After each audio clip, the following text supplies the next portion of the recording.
जनसंघ के संस्थापक श्यामा प्रसाद मुखर्जी की पुण्यतिथि पर श्रद्धांजलि सभा रखी गई। जनसंघ के संस्थापक श्यामा प्रसाद मुखर्जी की पुण्यतिथि पर मुखर्जी के मंदिर में श्रद्धांजलि सभा रखी। इस अवसर पर मंदिर के अध्यक्ष ओम प्रकाश सोनगरा ने मुखर्जी के जीवन पर प्रकाश डाला और कहा कि मुखर्जी जनसंघ के संस्थापक थे। उनके द्वारा कई किए हुए कार्य और धारा 370 भी हटानी उनकी देन है। इसके अलावा मुखर्जी की प्रतिमा का अनावरण भी जल्द किया जाएगा। मंदिर के संस्थापक भवन लाल पारिक ने भी अपनी बात रखी। पुण्यतिथि पर श्रद्धांजलि देने आए हुए वक्ताओं ने भी मुखर्जी के बारे में बताया। कतरीन जो पुण्यतिथि मनाई जा रही है, श्यामा प्रसाद जी मुखर्जी के बारे में अपने सभी वक्ताओं ने अपने अपने विचार रखे।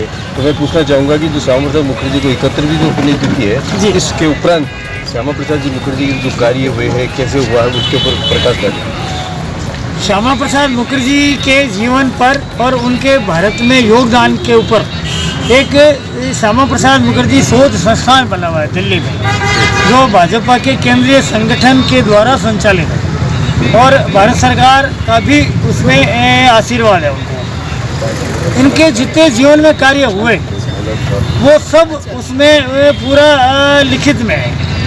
दूसरा, जो मुखर्जी ने जो कार्य किया है उसके बदौलत ही जो भारत की नदियां हैं, रावी, व्यास, चेनाब, झेलम, तवी, सतलज, सिंधु, ये पानी सब ऊपर से ही आ रहा है।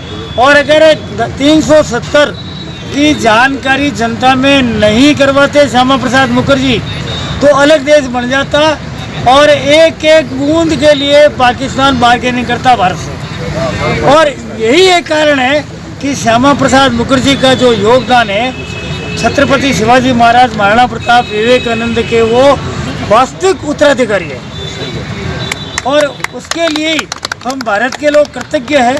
और ये मूर्ति जो लग रही है वो केवल एक सामान्य मूर्ति नहीं है, पूरे बीकानेर जिले की जनता को ये प्रातः स्मरणीय का आशीर्वाद मिलता रहेगा। ये इसका अनावरण कब होगा सर? ऐसा है कि 2024 में ये मूर्ति का कार्य पूरा तैयार हो जाएगा। 11 फरवरी 2025 जो हमारे संघ का 100वां वर्ष प्रारंभ हो रहा है, उससे पहले यह कार्य प्रारंभ कर दिया जाएगा अनावरण का। आपको परिचय दे दीजिए। ओम प्रकाश सोनगरा, अध्यक्ष श्री श्यामा प्रसाद मुखर्जी स्मृति मंदिर बीकानेर। सर आप बताइए, आपका परिचय दीजिए पहले। डॉक्टर भवन लाल पारिक, स्मृति मंदिर का मैं संरक्षक बना है। तो इसमें भाई साहब ने जैसे कहा कि पूर्वांचल और जम्मू कश्मीर ये तो चले गए थे अगर इनका बलिदान नहीं होता। ये तो वो सपूत हैं भारत माता के जिन्होंने अपना बलिदान देके और हमारे देश को जितना बचा हुआ था, पॉलिटिकली कुछ चला गया था लेकिन जो बचा हुआ था वो सब एक रखा। और इनका योगदान तो ये है कि आज भारतीय जनता पार्टी जो 2 सीटों से आज 10 साल से मोदी जी राज कर रहे हैं, वो इनकी देन है क्योंकि इन्होंने बलिदान दिया। दीनदयाल उपाध्याय जी ने बलिदान, मतलब उनका भी एक तरह से बलिदान ही था।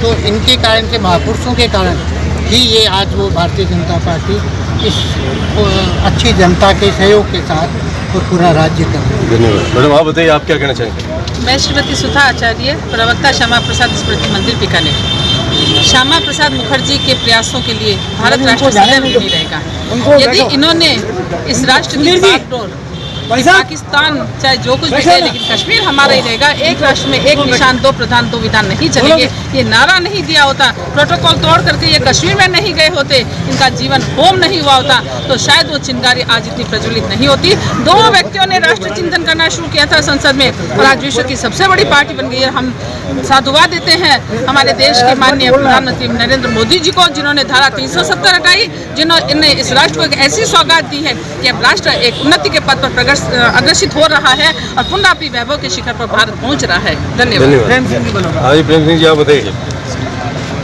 ऐसा है, ये संसार है, हम इसमें इंसान आते हैं और खा पी करके चले जाते हैं।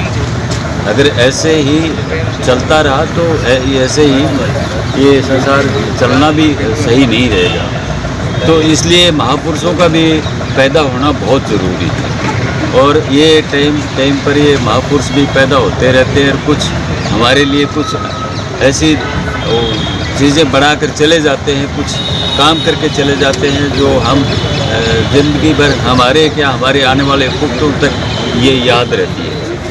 मैं तो इतना ही कहूँगा। धन्यवाद।